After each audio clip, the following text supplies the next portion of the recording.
ourselves in a real difficult position, and I can't understand it. If I'll be really honest, I can't understand it. Why? You know, and what I was sort of saying was about me, like the season ticket and things like that, was when you buy you have the choice at the beginning of the season to buy your season ticket before the transfer window comes in. The transfer window wasn't the greatest, but I understood it. And then in this one here, it hasn't come good, like, you know what I mean? And I just feel like I feel let down, and I'm not gonna make any bones about it. I do, and if everybody else feels, and it's not because, and people go, oh, we're second in the league. No, I hate when they get into that chat, punks, man. We're in the Champions League. I'm not thick. I know we're in them, but can we win them? If January give us the best chance to win those two trophies, and I haven't, and that's what I feel down about. Like, listen, if Arsenal go on and win the league this season, or they go on and win the Champions League, or dare I say it, both, without doing anything in the Champions League, a miracle, I will get on my hands and knees and say sorry to the Cronkies, say sorry to the club, say sorry to Mikel for doubting you. But I don't think it's going to happen, in my humble opinion. Now, my opinion means nothing on that side of it, like, you know. But I just feel for the players. And if I feel like this, what do they feel like? Do they feel? If I was a player, I'd be a little bit let down by not bringing in real form. I'm not saying they clearly do. Rice said it. Yeah, I'm not saying that we should be going out and spending £100 million on a strike. I've never said that. I understand that we can't get that. I get that. But we need bodies. But we just need bodies to strengthen the squad, just to back up it or whatever, like, you know.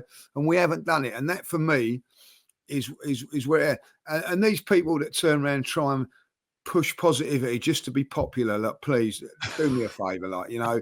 You deep down, I bet you're at home, you know, cooking your husband's dinner or sitting at home, you know, cooking the wife's dinner. Don't want to get into all that sort of stuff, like, you know what I mean. But like, moaning, going, oh, if we had only had a striker, we only had this, we only had that. Facts.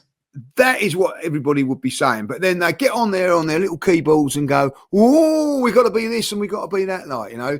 When deep down, everybody I know, you know, I've been you know, talking about Arsenal, like my mates in the groups and all that. We're all disappointed by the. All saying the same things. So why can't you come out and say it? Why have you? Because people got vested interest, Lee, man. People aren't going to get their tickets, and they're not going to get their media passes, and they've got agendas and all of those things, Lee, man. People can't be honest. I don't understand why you can't be, like, you know.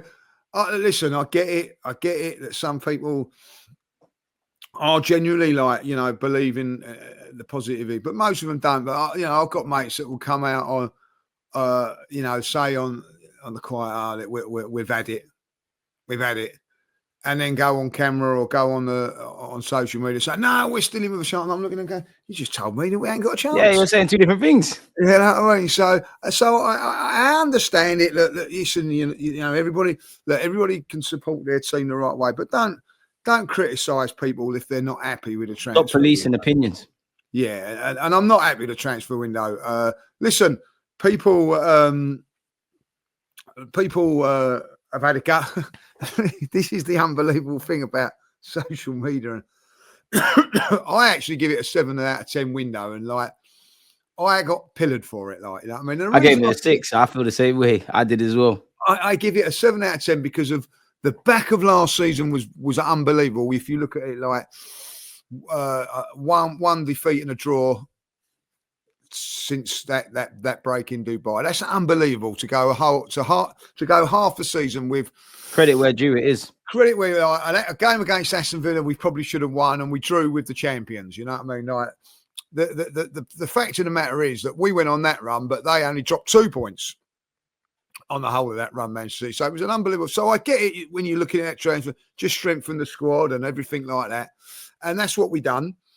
So I wasn't. You know, I would have liked the striker, but we didn't get it. You know what I mean? I understand what was going on. And then we got injuries.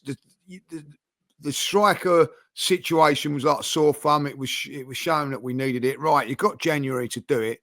and they haven't done it. So you go, oh, right, that's a disappointing transfer window. And then you get people going, stop being negative and all that. Well, when you're as positive, I was getting pillars and you can't end. You can't win, man. You cannot win. You cannot win. Look, for me, the transfer window, some people have said it's a naught. It's worse than a naught for me, because I think it will cost us winning the league. You know what I mean? Like, do you imagine if we don't win the league by another 2 points or whatever, like, or something? I can't take it anymore, Lee, man. I can't. I'd rather it be much more than that. Yeah, now, do you know? Because they'll tell us about fine margins again. I am actually now going to games thinking, well, if we don't win this, at least, when we played Man City, I went to the game like, and don't get it, this is how I'm feeling. If we're going to the game, before the game, I'm going, well, if we lose today, at least I know it's done, and I can get it in my head that it ain't done. If we win, I can process it. It goes on, it goes on for another week, but it's coming, like, what's going to happen. But when you're in the game and in the moment, it's fantastic and everything like that. And then you go up to Newcastle. When I went up to Newcastle, I knew we weren't going to win that game, right? I knew it, right? But honestly, I went up to the game and I just talking to Newcastle fans. Generally, I just said, well, how do you think you're going to get on then? Like, what do you reckon today? They were a bit nervous, to be fair. You score first, you'll win this. You know what I mean? We're really.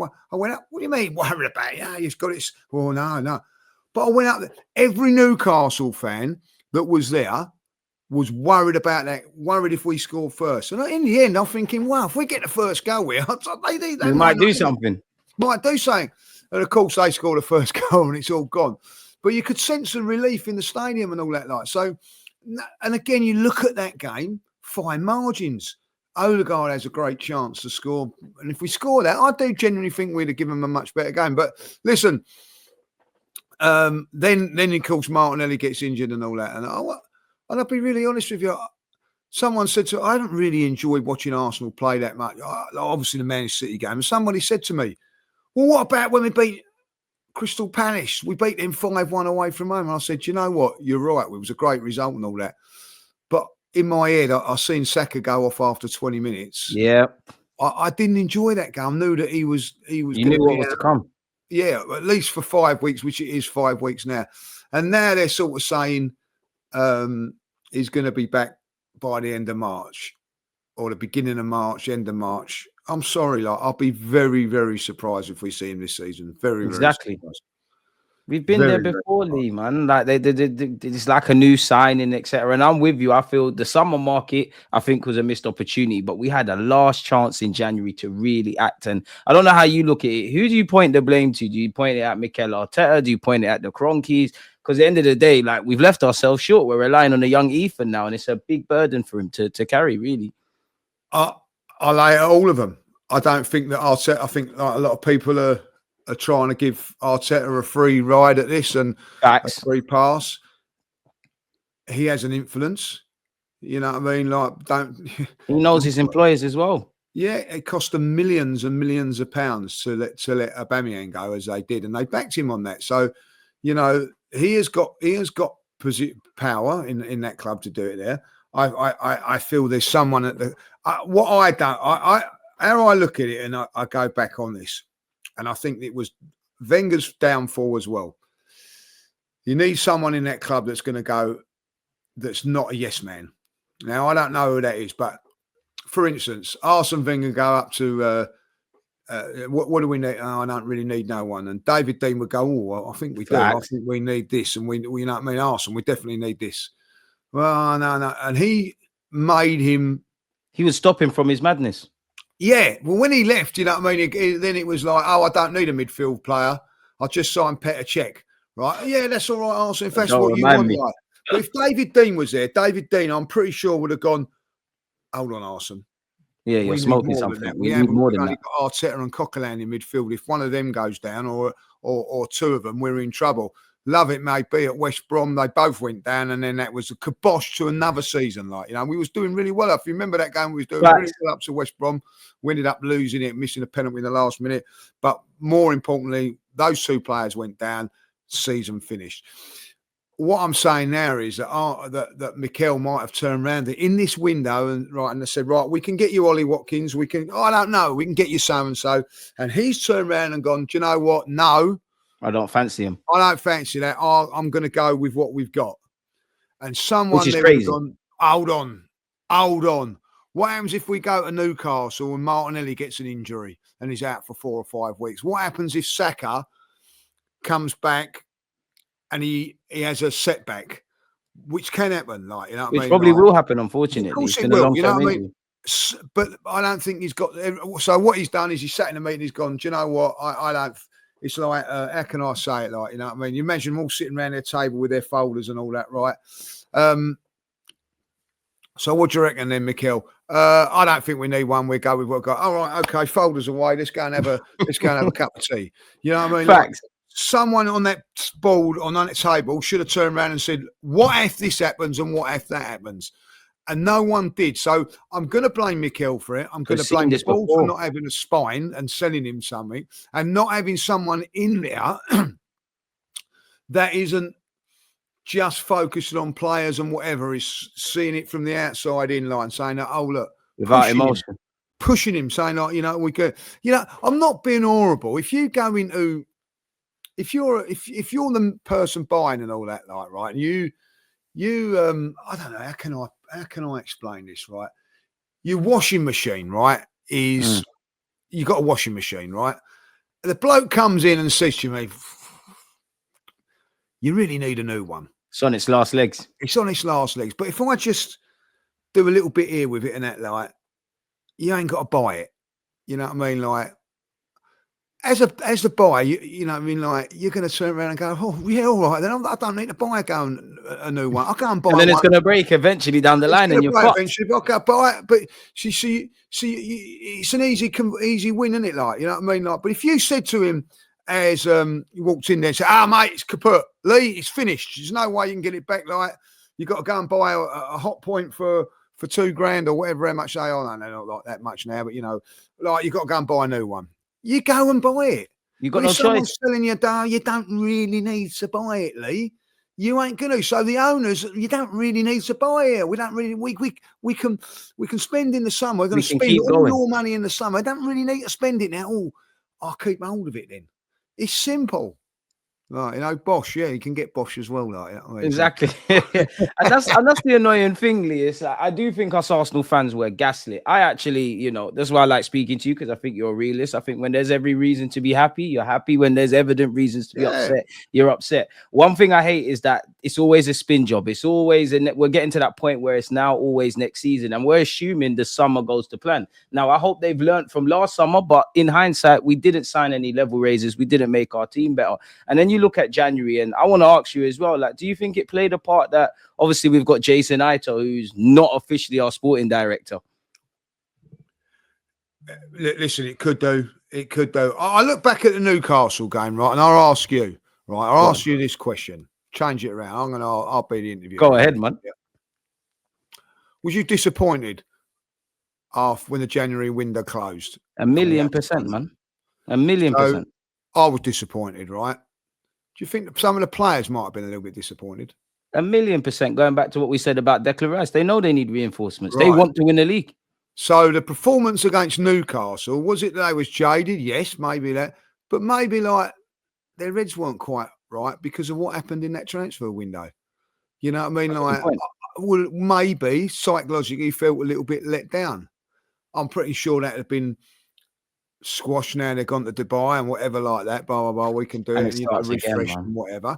But I think that on the top, you know, like, footballers are humans. We're humans.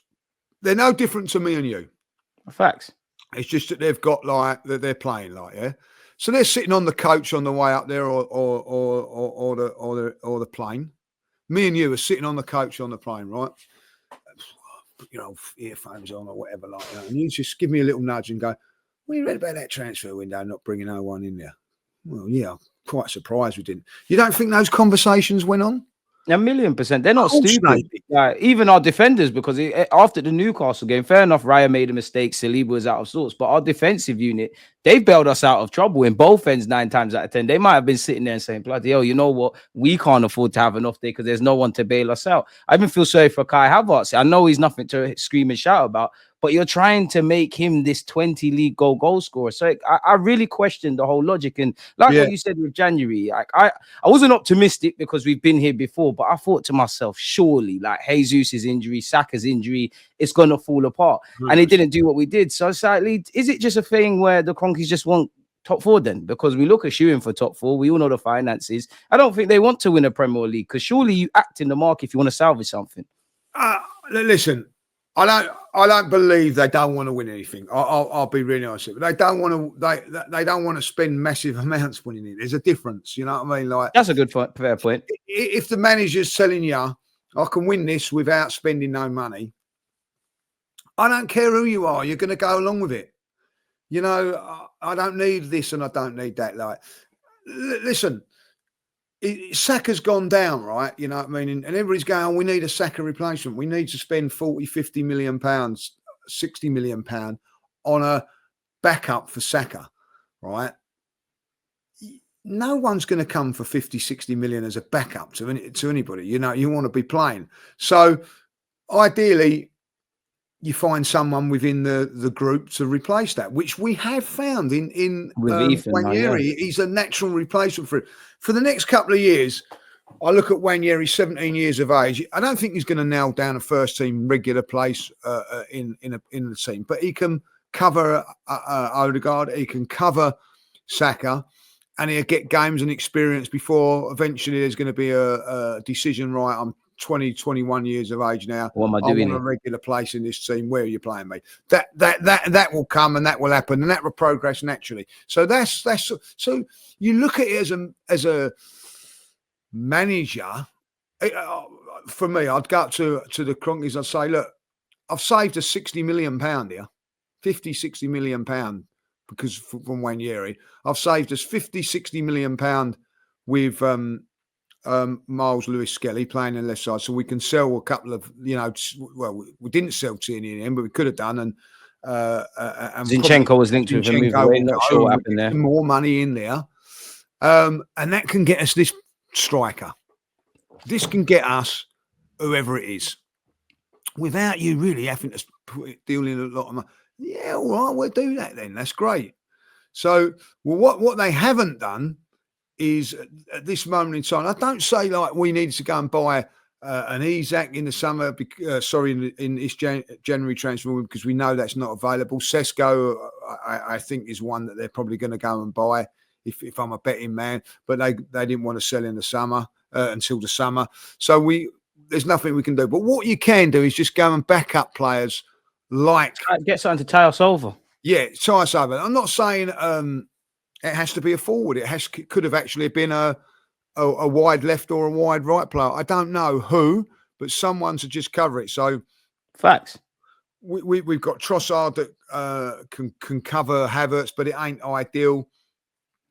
You know, and just get somebody in. Listen, I've always said it. Football is ruthless. Football is it's not friends and a jolly boy. It's unforgiving, man. Well, look what happened with Ramsdale. Look how ruthless that was. You could have just gone and got Watkins, and then in the summer you think, oh, we've got our main guy now, right? And sorry, Ollie. We play Havertz though, Lee, as some would say, man. You know, or that can happen in football. Whether you think it's right or whether you think it's wrong, that's what it's like. It's not the belly of the beast. It's the belly. Yeah, great analogy. It is the belly of the beast, and that's how it is. So, I just find I don't know how you feel about it. Maybe I'm wrong and all that. I just feel that there was a lack of ambition to win the league from everybody at this football club. That's why I'm disillusioned about spending more money for a seat. Like, for instance, you know,